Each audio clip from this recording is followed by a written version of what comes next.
Kayo pinipigilan magnegosyo, pero huwag kayong mamerisyo ng iba. Nakakaperwisyo yung usok nyo. Kayo araw-araw. Malangat naman po. Okay sa inyo kasi negosyo nyo. Kami Kasi may mga sakit dito tapos gaganyanin nyo kami. Din sa amin, ma'am eh. Ito po yung bumubuhay sa amin, ma'am. Pasensya na po. Pwede kayong magluto. Yung hindi nag-uusok. Ha? Pwede kayong magtinda pagkain nang hindi kayo nagpapausok. Isa ito lang po yung alam namin. Ano alam nyo? Huwag kayong magpausok. Dito pa naman din natanggap namin. Ilang beses ko na sinabi sa inyo. Punta na lang po kayo, ma'am. Dito po kami sa kabila, ma'am. Kaso nga, sa amin napupunta yung usok nyo. Sino bang nagre-reklamo dyan? May tao ba na nagtaas? Sino nagre-reklamo dito? May tao ba sa taas? Hindi kami lang, di ba? Di kayo nasa tapat namin eh.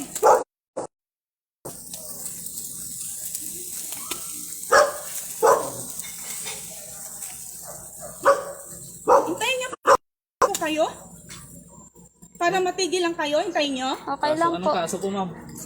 Kaso, yung ginagawa ninyo, ano yan? Clean air.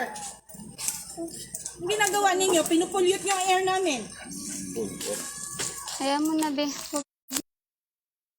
Putya talaga. Kaya mo. Ikaw kaya patayin ko. Kaya mo.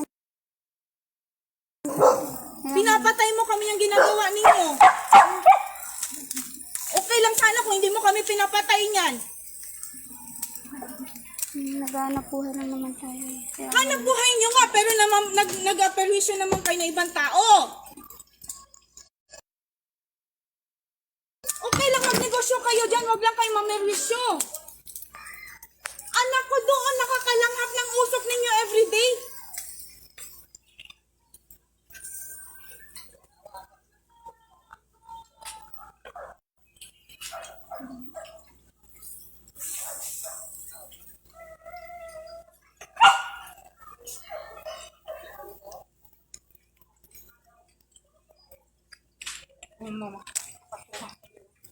sige po. Suwan mo.